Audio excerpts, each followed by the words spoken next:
Hi all, welcome to CC bank. ഞാൻ Anjali U. CSEB junior clerk or cashier എക്സാമിന് prepare ചെയ്യുന്ന നമുക്ക് എല്ലാവർക്കും അക്കൗണ്ടൻസിയുടെ ഇമ്പോർട്ടൻസ് അറിയാം അല്ലേ? നമ്മൾ ശ്രദ്ധയോടെ പഠിച്ചു കഴിഞ്ഞാൽ നമുക്ക് അവിടെ നിന്നും 20 മാർക്കാണ് സ്കോർ ചെയ്യാൻ പറ്റുന്നത്. തുടക്കത്തിൽ നമുക്കതൊരു കൺഫ്യൂഷൻ ഉള്ള ഒരു സബ്ജക്റ്റ് ആണ്, ഇഷ്ടമല്ല എന്നൊക്കെ തോന്നുമെങ്കിലും പഠിച്ചു കഴിഞ്ഞാൽ ഇത്രയും എല്ലാവരും ഇഷ്ടപ്പെടുന്ന ഒരു സബ്ജക്റ്റ് വേറെ ഉണ്ടാവത്തില്ല. അത്രയും ഈസിയാണ്. ഇത് പഠിക്കാൻ ഒരു കൃത്യമായ ഓർഡർ തന്നെയുണ്ട്. ഇപ്പോൾ ഒരു ഫ്രഷർ ആയിക്കോട്ടെ, ഒത്തിരി മുന്നോട്ട് പോയ ഒരാളാണെങ്കിലും എക്സാം ക്രാക്ക് ചെയ്യാൻ പറ്റുന്നില്ല എന്നുള്ള പ്രശ്നമാണെങ്കിൽ അക്കൗണ്ടൻസി പഠിക്കുമ്പോൾ ഒരു കൃത്യമായ ഓർഡറിൽ തന്നെ പഠിച്ചു പോവുക. അങ്ങനെ പഠിച്ചു കഴിഞ്ഞാൽ നമുക്ക് അവിടെ 20ൽ 20 സ്കോർ ചെയ്യാൻ പറ്റുമെന്നുള്ള കാര്യം ഉറപ്പാണ്. അപ്പോൾ ഇതെങ്ങനെ പഠിക്കാമെന്ന ഒരു ഓർഡറാണ് ഞാൻ ഈ സെക്ഷനിൽ പറയാൻ പോകുന്നത്. അപ്പോൾ ഓർഡർ പറയുന്നതിന് മുൻപായി നമുക്ക് കുറച്ച് PYQ നോക്കാം. എന്നാലല്ലേ എവിടെ നിന്നാണ് ഈ PYQ വരുന്നത്, ഇങ്ങനെ ഈ ഓർഡറിൽ പഠിച്ചിട്ട് കാര്യമുണ്ടോ എന്നൊക്കെ നിങ്ങൾക്ക് മനസ്സിലാവത്തുള്ളൂ. അപ്പൊ നമുക്ക് ഫസ്റ്റ് എന്ത് ചെയ്യാം, കുറച്ച് PYQസിലോട്ട് കടക്കാം അല്ലേ. CC ഓണം നല്ലോണം പഠിച്ചോണം. ഇവിടെ ഫസ്റ്റ് ക്വസ്റ്റ്യൻ എന്ന് പറയുന്നത് എന്താ, journal book is otherwise known as. Journal ബുക്കിന്റെ മറ്റൊരു പേരാണ് ചോദിച്ചിരിക്കുന്നത്. ഓപ്ഷൻസ് ഒന്ന് നോക്കിയാലോ. Book of original entry, day book, cash book, supplementary book. അപ്പോൾ ഈ ജേർണൽ ബുക്കിന്റെ മറ്റൊരു പേര് അറിയാത്തവരായിട്ട് ആരും ഉണ്ടാവില്ല അല്ലെ, എല്ലാവർക്കും അറിയാം. CSEB പ്രിപ്പയർ ചെയ്യണം എന്ന് പോലുമില്ല, നമ്മൾ എന്താണ് കൊമേഴ്സ് ബാക്ക്ഗ്രൗണ്ട് ഉള്ള ഏതൊരു കുട്ടിക്കും ജേർണൽ ബുക്ക് എന്താണെന്നറിയാം, ജേർണലിന്റെ മറ്റു പേരുകൾ അറിയാൻ പറ്റും, അങ്ങനെയല്ലേ. അപ്പോൾ ഇതെല്ലാം എവിടെ നിന്നും വന്ന ക്വസ്റ്റ്യൻസ് ആണ് എന്ന് നമ്മളിവിടെ പറയുന്നുണ്ട്. വീഡിയോ അവസാനം വരെ കാണണം. അപ്പോൾ എവിടെ നിന്നും വന്ന ക്വസ്റ്റ്യൻസ് ആണ്, ഏത് ഓർഡറിലാണ് നമ്മൾ പ്രിപ്പയർ ചെയ്താൽ നമുക്ക് 20ൽ 20 സ്കോർ ചെയ്യാൻ പറ്റുക എന്നുള്ള കാര്യങ്ങളെല്ലാം ഈ വീഡിയോയിൽ ഞാൻ കൃത്യമായി പറഞ്ഞു തരുന്നുണ്ട്. വീഡിയോ അവസാനം വരെ കാണാൻ ശ്രമിക്കണം കേട്ടോ. അപ്പോൾ ഫസ്റ്റ് ക്വസ്റ്റ്യൻ നമ്മൾ പറഞ്ഞു ജേർണൽ ബുക്കിന്റെ മറ്റൊരു പേരല്ലേ. എന്താണ് ആൻസർ വരിക? ബുക്ക് ഓഫ് ഒറിജിനൽ എൻട്രി അല്ലേ. ബുക്ക് ഓഫ് ഒറിജിനൽ എൻട്രി ആണ് ജേർണൽ ബുക്കിന്റെ മറ്റൊരു പേര് എന്ന് പറയുന്നത്. ബുക്ക് ഓഫ് പ്രൈം എൻട്രി എന്ന് കൂടി അറിയപ്പെടൂ അല്ലെ.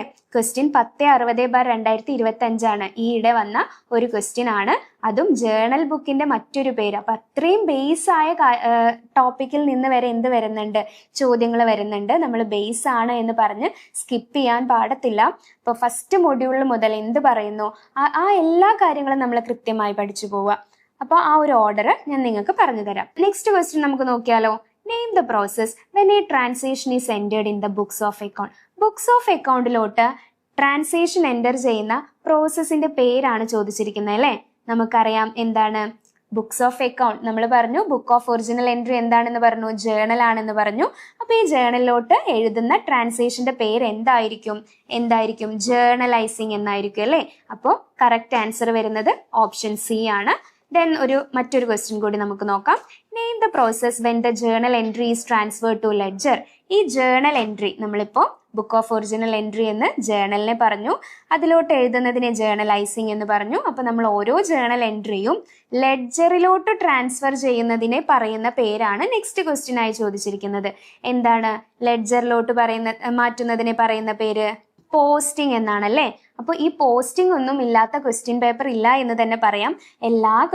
നമുക്കിപ്പോൾ ഈയിടെ വരുന്ന എല്ലാ ക്വസ്റ്റ്യൻ പേപ്പേഴ്സിലും പോസ്റ്റിംഗ് ലെഡ്ജറിലോട്ട് മാറ്റുന്നതിന് എന്താണ് പേര് എന്ന് എല്ലാ ക്വസ്റ്റ്യൻ പേപ്പറിലും നമ്മൾ കാണാറുണ്ട്. 1071/25 ചോദിച്ച ചോദ്യമായിരുന്നു കേട്ടോ. ഇനി മുന്നോട്ടുള്ള ക്വസ്റ്റ്യൻ പേപ്പേഴ്സ് എടുത്ത് നോക്കിയാലും ഈ ഒരു റിപ്പീറ്റഡ് ക്വസ്റ്റ്യൻ നമുക്ക് കാണാൻ സാധിക്കും. അങ്ങനെയല്ലേ. നെക്സ്റ്റ് ചോദ്യം കൂടി നോക്കാം. Name the process when the account balance at the end of the accounting period is determined. അതായത് എൻഡ് ഓഫ് ദ അക്കൗണ്ടിങ് പീരീഡില് അക്കൗണ്ടിങ് ബാലൻസ് ഡിറ്റർമൈൻ ചെയ്യുന്നതിന്റെ പേരാണ് ചോദിച്ചിരിക്കുന്നത്. പോസ്റ്റിംഗ് എന്താണ് എന്ന് നമ്മൾ പഠിച്ചു അല്ലെ. ലെഡ്ജറിലോട്ട് മാറ്റുന്നതിനെയാണ് പോസ്റ്റിംഗ് എന്ന് നമ്മൾ പഠിച്ചു. ജേർണലിലോട്ട് എഴുതുന്നതിനെ ജേർണലൈസിംഗ് എന്ന് നമ്മൾ പഠിച്ചു. ഓഡിറ്റിംഗ് എന്താണെന്ന് നമുക്ക് കൃത്യമായി അറിയാം. അപ്പോൾ ആൻസർ ഇവിടെ എന്തായിരിക്കും? ബാലൻസിങ് ആണല്ലേ. അപ്പോൾ ബേസ് കൃത്യമായി പഠിച്ചു പോയി കഴിഞ്ഞാൽ എലിമിനേറ്റ് ചെയ്തിട്ടാണെങ്കിൽ കൂടി നമുക്ക് എന്ത് ചെയ്യാൻ പറ്റും? ആൻസറിലോട്ട് എത്താൻ പറ്റും. ഓക്കെ, അപ്പൊ ഞാൻ നേരത്തെ പറഞ്ഞതുപോലെ നമുക്ക് ഈ ഒരു ഓർഡർ അറിഞ്ഞിരിക്കണം അല്ലെ. എങ്ങനെ പഠിക്കാം എന്നൊരു ഓർഡർ അറിയണം. ഓർഡർ അറിയുന്നതിന് മുൻപ് നമുക്ക് എല്ലാവർക്കും നമ്മുടെ CSEBയുടെ ക്ലർക്കിന്റെ സിലബസ് കയ്യിലുണ്ടാവുമല്ലോ, എല്ലാവരുടെ കയ്യിലും സിലബസ് ഉണ്ടാവുമല്ലോ. അതിലെ അക്കൗണ്ടിങ്ങിന്റെ ഭാഗം ഒന്ന് നോക്കണം. നോക്കിയേ, ഫസ്റ്റ് മൊഡ്യൂളിൽ എന്താ പറയുന്നത്? Definition and objectives of financial accounting, branches, advantages, limitations, ഇത്രയും കാര്യമാണ് ഫസ്റ്റ് മൊഡ്യൂളിൽ പറഞ്ഞിരിക്കുന്നത്. സെക്കൻഡ് മൊഡ്യൂളിലോ accounting principles, concepts, conventions.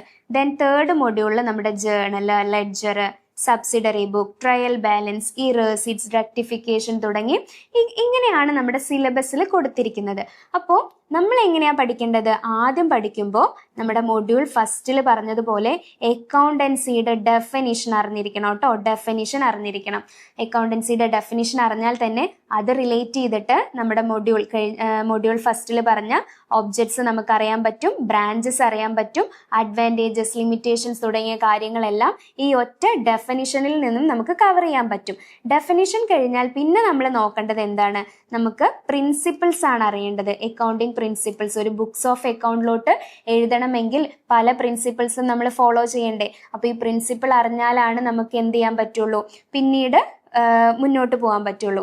Principles കഴിഞ്ഞാലാണ് നമ്മൾ എന്തിനെ കുറിച്ച് പഠിക്കുന്നത്? നമ്മുടെ ജേർണലിനെ കുറിച്ച് പഠിക്കുന്നത് അല്ലേ? ജേർണലിനെ കുറിച്ച് പഠിക്കുന്നത്. ഈ ജേർണൽ പഠിക്കുന്ന സമയത്ത് നമ്മൾ അറിഞ്ഞിരിക്കേണ്ട കാര്യങ്ങളാണ് എന്ത്? Basic rules. കേട്ടിട്ടില്ലേ ബേസിക് റൂൾസ്? ഗോൾഡൻ റൂൾസ് എന്നൊക്കെ പറയും. ഗോൾഡൻ റൂൾസ് ഓഫ് അക്കൗണ്ടിങ് എല്ലാം അറിഞ്ഞിരിക്കേണ്ടത് എവിടെയാണ്? ജേർണൽ പഠിക്കുന്ന ടൈമിലാണ് കേട്ടോ.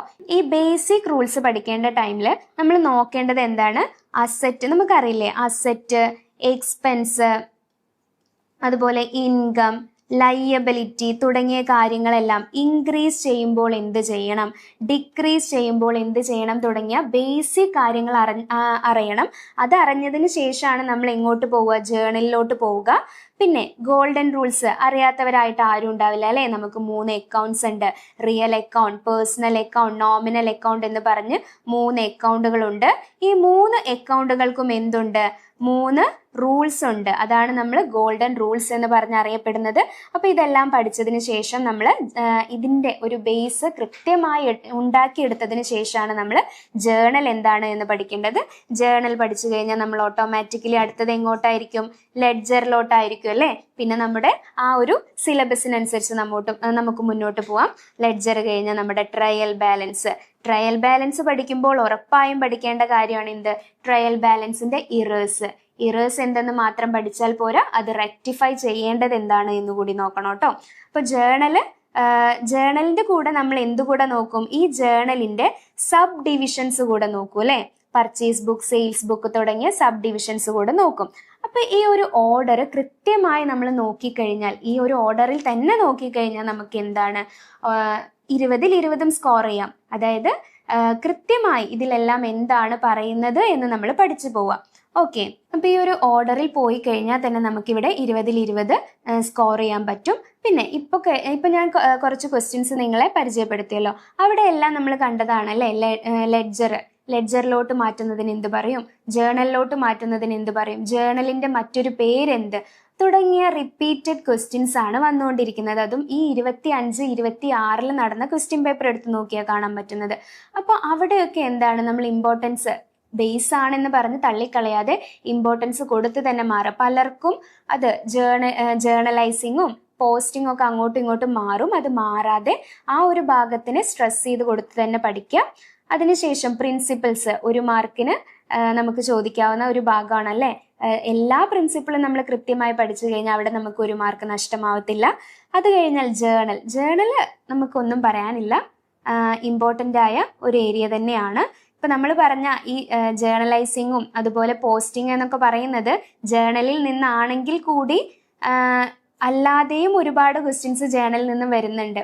ഇപ്പോൾ ഈയിടെ നടന്ന ഒരു ക്വസ്റ്റ്യൻ പേപ്പേഴ്സിലെല്ലാം ഏതെങ്കിലും ഒരു ജേർണൽ എൻട്രി തന്ന് അതിൽ ഡെബിറ്റ് ഏതാണ് ക്രെഡിറ്റ് ഏതാണ് എന്ന് ചോദിക്കാത്തൊരു ചോദ്യമില്ല.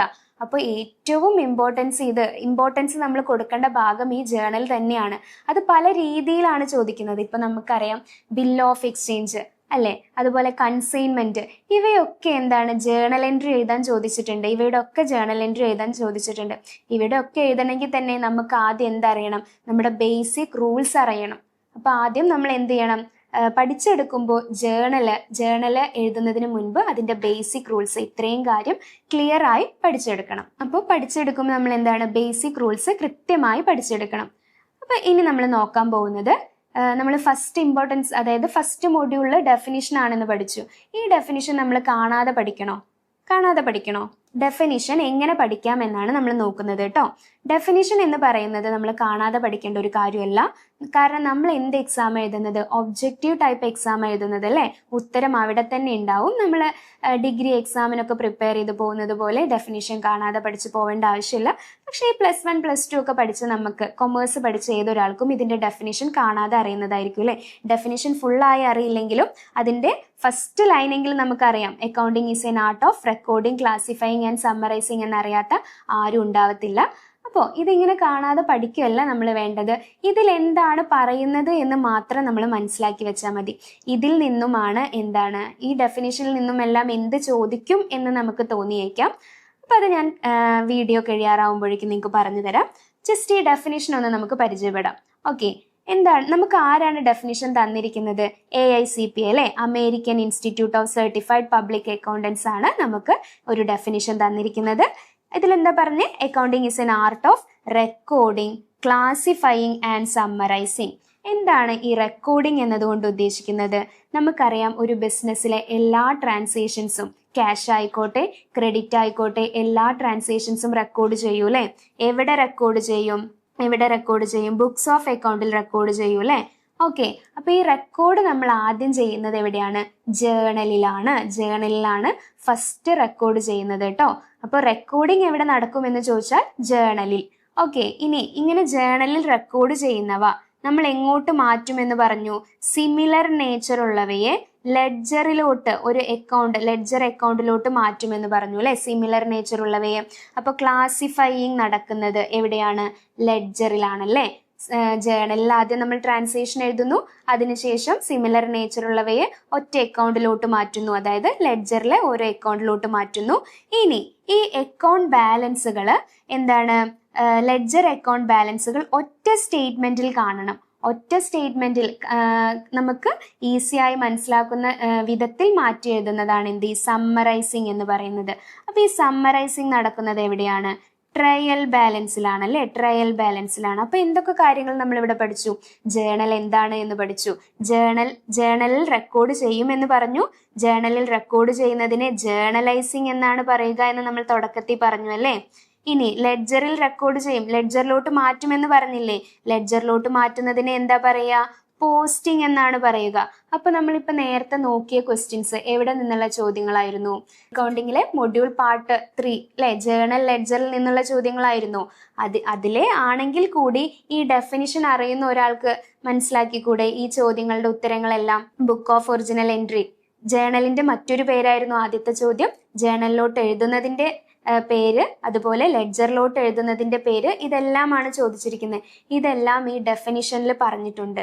അപ്പോൾ ഇങ്ങനെ, അതായത് എന്താണ് ഈ ഡെഫിനിഷനിൽ പറഞ്ഞിരിക്കുന്നത് എന്ന് മനസ്സിലാക്കി വെച്ചാൽ മാത്രം മതി. ചോദ്യങ്ങൾ വരുന്നത് ഈ രീതിയിലായിരിക്കും. അപ്പൊ ഇത് കാണിച്ചു തരാൻ വേണ്ടിയിട്ടായിരുന്നു നമ്മൾ ഈ ഡെഫിനിഷൻ നമ്മൾ ഇവിടെ എടുത്തിരുന്നത്. ഓക്കെ, ഡെഫിനിഷന്റെ കൂടെ തന്നെ നമുക്ക് 2-3 ടോപ്പിക്സ് കൂടി നോക്കി പോവാം. എന്താണ്? ഫ്യൂച്ചേഴ്സും ഫങ്ഷൻസും അല്ലെ?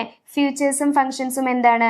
ഇതിൽ കൊടുത്ത ഫ്യൂച്ചേഴ്സ് എന്തൊക്കെയാണ്? റെക്കോർഡിംഗ് കൊടുത്തിട്ടുണ്ട്, ക്ലാസിഫയിങ് കൊടുത്തിട്ടുണ്ട്, സമ്മറൈസിങ് ഒരു ഫ്യൂച്ചറായി കൊടുത്തിട്ടുണ്ട്, അനാലിസിസ് ആൻഡ് ഇന്റർപ്രറ്റിംഗ്, കമ്മ്യൂണിക്കേഷൻ. ഇത്രയും ഫ്യൂച്ചേഴ്സ് ആണ് കൊടുത്തിരിക്കുന്നത്. ഈ ഫ്യൂച്ചേഴ്സും ഫങ്ഷൻസും നമ്മൾ സെപ്പറേറ്റ് ആയിട്ട് പഠിക്കേണ്ട ആവശ്യമുണ്ടോ? ഡെഫിനിഷൻ റിലേറ്റ് ചെയ്ത് വരുന്ന ഒരു ടോപ്പിക്കാണ് ഫ്യൂച്ചേഴ്സ്. അതിലെന്താണ്? നമുക്ക് ഈ ഫ്യൂച്ചേഴ്സും ഫങ്ഷൻസും സെപ്പറേറ്റ് ആയി പഠിക്കേണ്ട ആവശ്യമില്ല. ഡെഫിനിഷൻ അറിയുന്ന ഒരാൾക്ക് അവിടെ നിന്നും കിട്ടും.